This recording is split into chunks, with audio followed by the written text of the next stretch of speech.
আমি যেতিয়া ICDSত কৰ্মৰত অংগনবাড়ীবিলাকে 3 মাহৰ জব ট্ৰেইনিং লৈছিলোঁ তেতিয়া কোনো প্ৰশিক্ষকে কোৱা নাছিল যে তোমালোকে অংগনবাড়ীৰ উপৰিও উপৰঞ্চি কাম কৰিব লাগিব। আমি এতিয়া অংগনবাড়ীৰ কামৰ উপৰিও NRC, BLO, পলিঅ' আৰু পোষণ নামৰ শেহতীয়া কৰি এখন আঁচনি আমাৰ মূৰত জাপি দিছে। গোটেই দিনটো আমি এই পোষণ লৈ ব্যস্ত হৈ থাকিব লাগে, NRC লৈ ব্যস্ত হৈ থাকিব লাগে। এইবিলাক কৰোঁতে কৰোঁতে আমাৰ 20 বছৰীয়া ছোৱালীবিলাক 40 বছৰীয়া সাজিছে। আমি মানুহৰ ঘৰে ঘৰে যাই মানুহক বুজাওঁ যে আপোনাৰ বাচ্চাটোক পুষ্টিহীনতাত নুভুগাবৰ কাৰণে অমুক কৰক তমুক কৰক, আপুনি ৰক্তহীনতাত নুভুগিবৰ কাৰণে অমুক কৰক তমুক কৰক, কিন্তু সন্ধিয়া আহি আমি নিজে ৰক্তহীনতাত ভুগি যাওঁ। এনেকুৱা আমাৰ দুৰ্দশা কিয়নো মাত্ৰ 6,500 টকাৰে আমি জীৱন নিৰ্বাহ কৰিছোঁ। বৰ্তমানৰ চৰকাৰে 1 কোটি মানুহক বিনামূলীয়া চাউল দিছে হয়, কিন্তু মূল্য বৃদ্ধিৰ বোজাও আমাৰ মূৰত জাপি দিছে। কাৰণ বিনামূলীয়া চাউলৰ লগত 80 টকা কেজি কবি আনিব লাগে। আমাৰ এতিয়া যেটো নতুন শিক্ষানীতি ওলাইছে তাৰ কাৰণে আমাৰ কি হৈছে 3 বছৰৰ পৰা আমাৰ 6 বছৰ যেটো আমাৰ অংগনবাড়ী যেটো আমাৰ এটা সেৱা আছিল সাৰ্ভিস আছিল সেই সাৰ্ভিসটোত আমি দেখিছোঁ যে আমাৰ ইয়াত এটা হাম্পাৰ হ'ব আমাৰ মানে সেৱাটোত ICDSৰ সেৱাৰ এটা আমাৰ 3 পৰা 6 বছৰ কিশোৰখিনিয়ে হৈছে আমাৰ মূল আমি সম্পদ। এইখিনিকে লৈ পেলাই আমি আমাৰ আঁচনিখন আমি সফল কৰিবলৈ গৈ আছিলোঁ। কিন্তু আজি নতুন শিক্ষানীতিয়ে কি কৰিছে সেই ব্যৱস্থাটোৰ ওপৰত যেটো আমাৰ গভৰ্ণমেণ্ট স্কুললৈ 3 পৰা 6 বছৰ 3 বছৰ শিশুখিনিক যেতিয়া লৈ যোৱা হ'ব তেতিয়া আমাৰ কি হ'ব আমাৰ ব্যৱস্থাটোত মানে ICDS ব্যৱস্থাটোত এটা হাম্পাৰ হ'ব।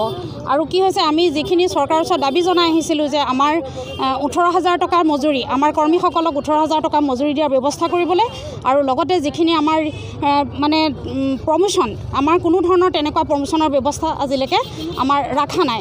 আৰু লগতে কি কৰিছে যিখিনি আমাৰ 60 বছৰ হৈ গৈছে সেই মানুহখিনিক আমাৰ অৱসৰৰ বাবে অলৰেডি আমাৰ ডাইৰেক্টৰ চাৰ্কুলাৰ আহি গৈছে, কিন্তু তাৰ বাবে কোনো ধৰণৰ ব্যৱস্থা এতিয়ালৈকে গ্ৰহণ কৰা নাই। আমি দাবী জনাই আহিছিলোঁ যে যিখিনি আমাৰ অৱসৰ দিব 60 বছৰ হৈ যোৱাৰ পিছত যিখিনিক অৱসৰ দিব তেওঁলোকক আমি ৱৰ্কাৰসকলক মানে কৰ্মীসকলক আমি 2 লাখ টকা এককালীন সাহায্য আৰু সহায়িকাসকলক আমি 1.5 লাখ টকাকৈ এককালীন সাহায্য প্ৰদানৰ বাবে আমি চৰকাৰৰ ওচৰত দাবী জনাই আহিছোঁ।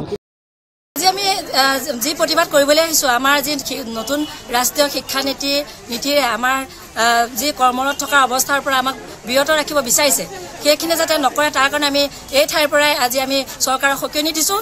এই প্ৰতিবাদৰ কাৰ্যসূচীৰ দ্বাৰা যে তেওঁলোকে মানি লয় আমাৰ সেই নতুন শিক্ষানীতি ৰাষ্ট্ৰীয় শিক্ষানীতি এটা বৰ্জন কৰি আমাক কৰ্মী সহায়িকাসকলক যাতে চৰকাৰী স্বীকৃতি হিচাপে আমাক মানি লয় আৰু আমাৰ মাননি সলনি মজুৰি দি তেওঁলোকে যাতে আমাক পেটৰ ভাত যাতে আঁতৰাই নি আমাক সংস্থাপনৰ ব্যৱস্থা কৰে তাৰ কাৰণে আমি এই ঠাইৰ পৰা তেওঁলোকক আমি আহ্বান জনাইছোঁ।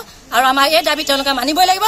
আমি ওলাই আহিছোঁ, আমি মৰিবলৈ ভয় নকৰোঁ। যিহেতু আজি কণ শিশুসকলৰ দায়িত্ব কোনে লৈছে ক'ব পাৰিবনে কোনোবা এজন ডাঙৰ বিষয়াই যে তেওঁলোকৰ গাঁৱত কিমান পুষ্টিহীনতা শিশু লুকাই আছে, কিমান এনিমিয়াত ভোগা মহিলা লুকাই আছে, কিন্তু কোনে কৰিব আমি অংগনবাড়ী কৰ্মীসকলে ক'ব পাৰিম, সহায়িকাসকলে কয়। সেইকাৰণে আমি ভাবিছোঁ আমি যি কষ্টেৰে ত্যাগ স্বীকাৰ কৰি সামান্য মাননিৰ দ্বাৰাই আজি আমি যি ত্যাগ স্বীকাৰ কৰি আছোঁ সেই ত্যাগৰ মূল্য আমাক চৰকাৰে দিব লাগিব লাগিব লাগিব লাগিব।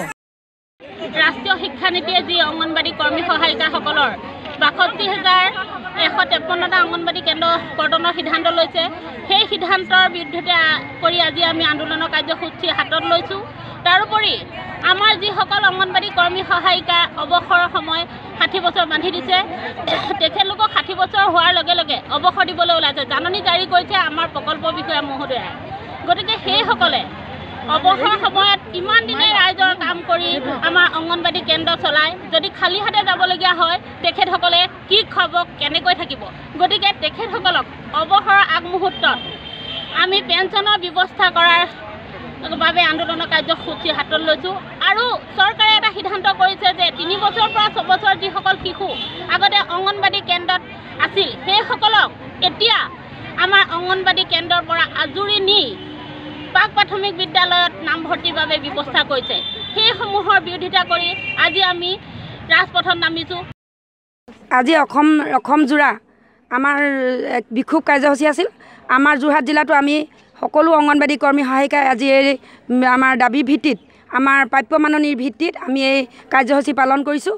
যিহেতুকে আমাৰ অসম ৰাজ্যিক অংগনবাড়ী কৰ্মী সহায়িকাৰ সন্থাৰ আমাৰ আজি জিলা ভিত্তিত এইটো কাৰ্যসূচী আমি সমাজ কল্যাণ বিষয়াৰ জৰিয়তে মুখ্যমন্ত্ৰী মহোদয়ক আমাৰ কেইটামান দাবী দিবলৈ আমি আজি এই কাৰ্যসূচী পালন কৰিছোঁ।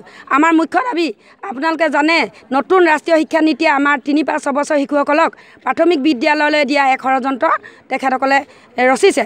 সেইকাৰণে আমাক এই প্ৰাক প্ৰাথমিক বিদ্যালয়ত মানে কণ শিশুসকলক 3-5 বছৰ শিশুসকলক অংগনবাড়ী কৰ্মী সহায়িকাক আমাক প্ৰাক প্ৰাথমিক বিদ্যালয়ত অংগনবাড়ী কেন্দ্ৰ ৰাখিবৰ কাৰণে আমি চৰকাৰৰ প্ৰতি বিনম্ৰ অনুৰোধ জনাইছোঁ। আৰু দ্বিতীয়তে হৈছে আমাৰ পেঞ্চনৰ ব্যৱস্থা 60 বছৰ ঊৰ্ধ্বৰ কৰ্মীসকলক যিসকলে এতিয়া আমাৰ 60 বছৰ ঊৰ্ধ্ব হৈছে তেখেতসকলক মানে পেঞ্চন দিয়েহে আমাৰ সকলো তেখেতসকলক আমাৰ কৰ্মৰ পৰা উলিয়াব, অৱসৰকালীন পেঞ্চন দিয়াৰ ব্যৱস্থা কৰিব লাগিব।